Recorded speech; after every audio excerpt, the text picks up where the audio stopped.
Hi, I'm Erika Del Sordo. Welcome to today's Talk with Erika. Thank you for subscribing to my YouTube channel and audio podcasts. All links can be found in the info section. It is officially National Cancer Survivor Month, also known as June, and I have a very special guest with me today. Bonnie J. Addario is co-founder, board chair, and patient advocate of GO2 Foundation for lung cancer. She has empowered patients and given them a voice since receiving a stage 3B lung cancer diagnosis almost 2 decades ago. Recognizing the need for education, empowerment, advocacy, and research to help patients and families, Bonnie and her family founded the Bonnie J. Addario Lung Cancer Foundation, ALCF, in 2006. In 2019, ALCF and the Lung Cancer Alliance merged, forming GO2 Foundation for lung cancer. Now, in 2020, she received the Lifetime Achievement Award from Cure magazine, and she's now author of The Living Room, a lung cancer community of courage. What a spectacular woman. Welcome, Bonnie. Thank you, thank you, thank you. My pleasure. I really am so happy to have you on because everyone's about to find out what a spectacular woman you really are, what you went through, and because you were such a powerful woman, how you're changing other people's lives and helping. So I want to start off with, in 2004, that was a pivotal year. At age 55, you were at the top of your game, leading one of the largest privately held oil companies in the United States. You were the first woman to be elected to the California Independent Oil Marketers Association. And as a woman who is seemingly always in control with a job like that, right? How did this diagnosis change that? How did you find out? Walk me through your diagnosis. Okay. Well, my diagnosis was very similar to what they are today, which is what we're trying to change. It took forever to get a diagnosis. It took almost a year. They kept checking me for everything but lung cancer. And when my husband just got so tired of us going to all of these places, he saw something about a full body scan there, and the radiologist comes out and says to me, "Bonnie, you see this here?" And he was pointing to my aorta. He said, "That isn't good. That black spot is not good. Take this to your doctor today." And so I did. And sure enough, after a lot of different tests and things like that, I was diagnosed with stage 3B lung cancer. Wow. And so your next steps after that, did they want to start chemo right away? What was their next, process for when you found that out? Well, it's really interesting. And my daughter has claimed this, Dr. Google. What you do when you're diagnosed with a disease, you go straight to the internet, right, to find out what's in there. And sadly, most of the information is old in Google. So, but I did that, and my family did that, and we all did that, and saw that, there were many potential options, but none that the doctors were giving me. And they tried to do a bronchoscopy. It failed because they didn't want to get too close to my aorta. And they tried to do some other things, and they finally said, we're going to recommend surgery, and we'll see what it is when we get in there. Luckily, the surgeon was on vacation because I had plenty of time to keep looking. And I saw this little article in the newspaper, our local newspaper, that talked about this amazing thoracic surgeon that was coming down from San Francisco and doing teaching the surgeons there how to do thoracic surgery. So I thought, this is the guy I want. I've got to go see this guy. Coincidence, I was on the foundation board for that hospital. So I called them that night and I said, I've got to see this guy, Dr. David Jablons. And will you get me an appointment? Well, the next thing I knew, I was surrounded by people and getting another CT scan. David Jablons and his team decided to take me on. And I ended up having chemotherapy and radiation at the same time for, I think 14 weeks. And he said, if we can get that tumor far enough away from your artery, we're going to operate. So I was fortunate enough after all of that and go through all of that to get the tumor far enough away from my aorta And I had surgery with a vascular surgeon, a heart surgeon, and a thoracic surgeon on St. Patrick's Day in 2006. And I made a promise to myself when I was in the Barca Lounger having chemotherapy that if I made it through the knothole, I would quit my job and I would do something about the poor survival rate of lung cancer. Really poor survival. Yes. And boy, did you ever. But there was another pivotal moment that I had read about. And I want to say your thrusting point into going into your foundation was the fact that you had heard about Christopher Reeve's wife passing from lung cancer. Is that right? Because that happened in 2006. That's totally accurate. And it was in the middle of the night. And I was, tossing and turning, and the news was on. I was watching CNN, and the news came on, and it talked about Dana Reeve. And I said, that's it. Because obviously she was a never smoker. She was an amazing singer. She was an amazing actress and wife, and, so many things. I said, okay, no more. That's it. And I think like the next day went to our attorney and filed for a 501c3, not-for-profit status. Right. And that's amazing. And it went from there. Your family was involved in it, and that's why you have such a big part, and it's still going strong. And that was 2006. And we're sitting here in 2021, and your foundation is still going strong. Still going strong. There's been a lot of inequities in lung cancer, and mostly because everybody thinks that people that get lung cancer smoke. And that's absolutely not true. Take everything you've ever heard and throw it away. Lung cancer is rising in diagnosis right now, and it's mostly young people under 40 years old that have never smoked a day in their lives. They're athletic, the complete antithesis of what you might think a lung cancer patient looks like. So we did 2 clinical trials about this to prove that young people were getting lung cancer. More new therapies and drugs for lung cancer in the last 5 years than the last 5 decades. Wow. Right? Imagine that. Right. And what's happening is people are starting to notice, and patients are rising. They're rising up saying, no more. This is not okay. Lung cancer kills more women than breast cancer, more men than prostate cancer. I mean, I can go on and on and on. Lung, prostate, and breast combined, lung cancer kills more than those 3 cancers combined. So patients are rising. They're standing up now, and they're saying something. And we need more. We need a lot more, because we still have, too difficult of a survival rate, and unacceptable. But it's happening. It's starting to happen. And I'm happy to be part of that. It's exciting. I'm happy that you are a part of it. Breast cancer, I think, has so much more publicity, if you will, because so many do die from it. But the thing is, you're absolutely right. Lung cancer almost gets overlooked. And I'm so happy that you brought up that point of you may never have smoked a day in your life and you can still get lung cancer. Same thing with anything, skin cancer. People are getting it who don't sit out in the sun. Exactly. The same things. You really need to get tested for everything, regardless of whether or not you think you've got exposure to it. And we shouldn't be blaming and shaming people, for diseases they have, like mental illness and like AIDS and diabetes. And, you ate too much, so you brought it on yourself. So I can't support you. That's ridiculous, completely ridiculous. Yeah, and, I completely agree. Yeah. And what was that?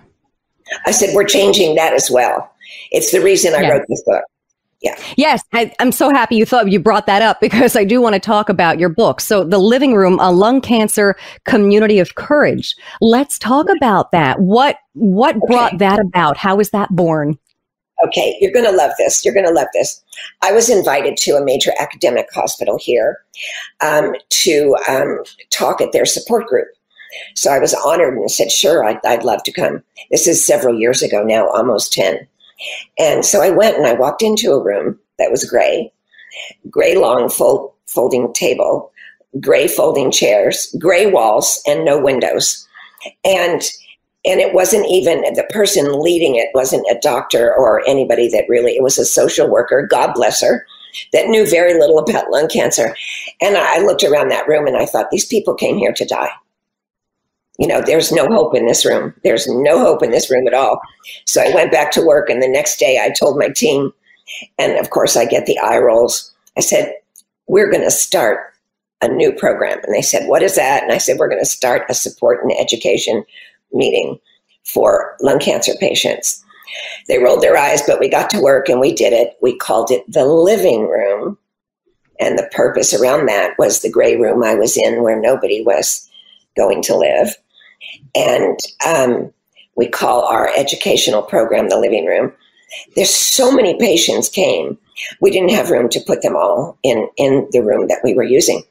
So I said to everybody, what can we do to get this in more zip codes? Because, you know, the patients are really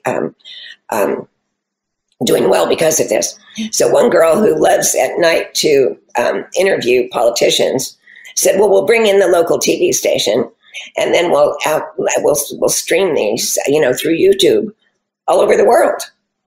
And I said, well, I know nothing about what you're talking, but you go do it. You go do it. You put it all together and we'll do it. We did it. And in very short order. And we bring in a key opinion leader to every meeting. So we have food, we have wine, we have water. Some people think that because you have cancer that you get to stop working. You don't. You have to work and have cancer at the same time, most people. So we, you know, made it really comfortable and hopeful. And now we've 143 countries with reaching patients and reaching physicians in small countries that don't get the training that they do in the more advanced countries and things like that. So hence the book, we named it The Living Room, after the living room, because I wanted the world to see what the people that have lung cancer look like. Mm-hmm. So I chose very carefully. I made gender an issue to make sure I had gender covered, age, and ethnicity. I wanted to make sure we had a good picture. But when we were all finished and the stories were all put together, anyone can find themselves in this book that's diagnosed with lung cancer in some form or fashion. They don't need to go see Dr. Google. Right. Right. Absolutely. And I want to say your book, The Living Room. So you named it The Living Room, you were explaining, because of the gray room. And so you wanted it to be the living room. But you know what's funny is the way I take it and the way I had taken it, it really has a double meaning, just because I thought, how comfortable the living room. It's a place where everyone can gather and talk about community events and feel comfortable, and it's lively at the same time. It's not a place where folks are coming to die. So, exactly. Wow. And, you know, we have hope up on the wall, this big sign that says hope. And we've written in those letters lots of things we've done over the years. But people new to the program come in hopeless and they leave hopeful. That's wonderful. You know, they changed people, and that's a beautiful thing. Probably it is. the thing I'm most proud of. Yeah. Good. And that's wonderful. So on May 28th, this past May 28th, you did a virtual event online with Memorial Healthcare System Miami. So how did that go? How was that virtual event? Oh, it was great. Luis Reyes, I think I mentioned his name a little while ago, was on the other side there with his patients, and we were on the side here. Luis was on a virtual panel with some patients. And we did a whole hour on, you know, lung cancer and everything new, you know, to teach people what's happening in the advances in lung cancer. It was a great night. It was a really, really great night. It's still on the internet. You can find it anywhere. Good. And you know what I was going to say? I'm going to have a link to that in the info section where you can find all the links for your foundation and everything. I'm going to have the virtual event link so that people can find it. Awesome. And maybe that is a monthly thing we do every month. And we've actually done some in other countries. We've done 2 in Chinese. We've done 2 in Spanish. And the beauty of all this is people think they need tons of money to make progress. And when we did this, I'm not going to say it was cheap, but, live streaming around the world, we reached everybody from that living room, right from that small room there. And that's the exciting part. That is the exciting part. It's, I love people like you who have a vision for that kind of stuff, because I myself love to help people. And I think that's wonderful because you did something that no one had thought of yet. And that is absolutely wonderful. And I really do just absolutely enjoy folks like you who go in, you take something that could have been a tragedy for you, and now you're helping so many people across the world. That's just spectacular. So what can we expect for 2021? Oh gosh, 2021. Obviously more new drugs. More drugs than we need. I'm hoping for more collaboration. I think there's power in collaborating and working together with others. I love collaborating with the academics, but the community hospitals as well. Collaboration, more, where people, I'm happy to share everything we do. If you want to know how we do something or why we do it, come to our office. We'll explain all of it to you. And if you go out and turn around and do the exact same thing, I'm fine with that too. Because I want cancer to be cured. And we've got a long way to go and a shorter way if we all pull together and work together. See, and that's the wonderful thing too, Bonnie, is that you may have kickstarted this and your foundation is doing very well in helping so many, but that's just the thing. It gives other people an idea, and it's such a sensitive topic. Like you were saying, if someone wants to copy the idea, fantastic, because we really do need to get the word out and help more people. That's wonderful of you. You're awesome. Oh, well, you're awesome. Our patients are more awesome. I know how I felt when I was diagnosed, and very, very fortunate to, get over that hurdle. Not everybody does get over the hurdle, but these patients are amazing. I wouldn't know any of these people had I not been diagnosed with lung cancer in 2004 or whenever it was. I can't even remember anymore. I've met some of the most amazing people on the planet, honestly. And they'll be friends for life. Oh, without a doubt. Yeah, absolutely. Yeah. There you go. I think that's wonderful. Bonnie, thank you for all that you do. I'm going to have all the links that we mentioned in the show, anything for you, the foundation, the book. We will absolutely have all of those links up. Thank you so much for being on the show with me today. Well, thank you, Erika. You're doing the same thing. Anytime you have a chance, a person has a chance to communicate out to the world, which is what you're doing, is a good thing. You have no idea how many people you're helping every day, right? And that's all I want to do. That's all I want to do. So thank you, Bonnie. You're welcome. Awesome. Thank you.